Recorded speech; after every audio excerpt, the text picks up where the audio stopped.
हाय दोस्तों, कैसे हैं आप सब लोग। उम्मीद करते हैं आप सब लोग अच्छे होंगे। आज हम पढ़ने वाले हैं इंडोमेट्रियाटिस। चलिए देखते हैं डेफिनेशन। डेफिनेशन है गर्भाशय के भीतरी भाग इंडोमेट्रियम के संक्रमण को इंडोमेट्रियाटिस कहते हैं।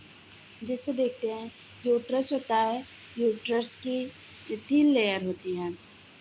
जो अंतिम वाली भीतरी भाग होती है, अंतिम भीतरी लेयर जो होती है, उसमें अगर कोई संक्रमण हो जाता है तो उसे हम इंडोमेट्रियाटिस कहते हैं। समझ में आया दोस्तों। चलिए आगे बढ़ते हैं। अब इंडोमेट्रियम का कॉजेज़ देखते हैं, किस कारण इंडोमेट्रियाटिस हो सकता है। जैसे यौन संचारित संक्रमण, यौन संचारित संक्रमण जैसे गोनोरिया और क्लैमाइडिया। अगर इंडोमेट्रियम की लेयर जो है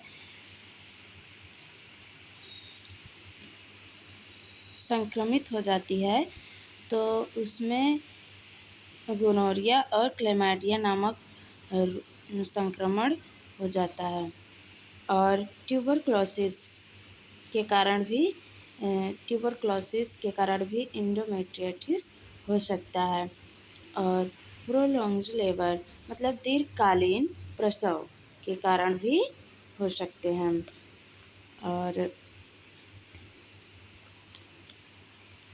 और दोस्तों देखते हैं जैसे वजाइना के नॉर्मल बैक्टीरियल फ्लोर में परिवर्तन होने पर हो सकता है मतलब इंडोमेट्रियाटिस।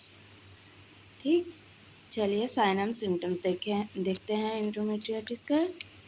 जैसे इंडोमेट्रियाटिस में क्या क्या लक्षण दिखाई देने से हमको पता चलता है कि ये इंडोमेट्रियाटिस नामक संक्रमण है। चलिए देखते हैं। पेट में सूजन, अगर पेट में सूजन हो जाता है तो इंडोमेट्रियाटिस होने पर पेट में सूजन हो जाते हैं।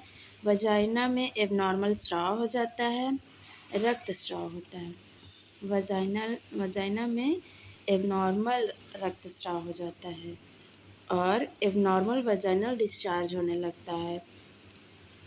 कॉन्स्टिपेशन हो सकती है, फीवर के कारण फीवर हो जाता है, मल विसर्जन में तकलीफ होने लगती है, फीलिंग ऑफ सिकनेस होने लगता है, आदि आदि सब साइन एंड सिम्टम्स है इंडोमेट्रियाटिस का। चलिए अब आगे बढ़ते हैं। कॉम्प्लिकेशन क्या है, इसमें क्या क्या जटिलताएं आ सकती हैं। जैसे अगर इंडोमेट्रियाटिस संक्रमण हो गया है तो उसमें उसके कारण इनफर्टिलिटी हो सकता है, बांध्यता हो सकता है, सेप्टिसेमिया हो सकता है मतलब ब्लड इन्फेक्शन, सेप्टिक शॉक भी हो सकता है आदि इनमें कॉम्प्लिकेशन हो सकते हैं। इसका ट्रीटमेंट हम कैसे करते हैं, जिससे एंटीबायोटिक्स द्वारा इसका उपचार हम कर सकते हैं। और सेक्सुअली ट्रांसमिटेड की स्थिति में यौन द्वारा उपचार किया जाता है। और सिम्प्टोमेटिक ट्रीटमेंट भी दिया जा सकता है।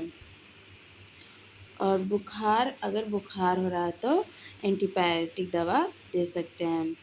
और कब्ज़ हो रहा है तो लैक्सेटिव दे सकते हैं। और दर्द के लिए एनाल्जेसिक दे सकते हैं। बाय दोस्तों, आज का टॉपिक ख़त्म हुआ। आप लोग हमारे चैनल को सब्सक्राइब करें, कमेंट करें और लाइक करना ना भूलें। चलिए ठीक है, बाय।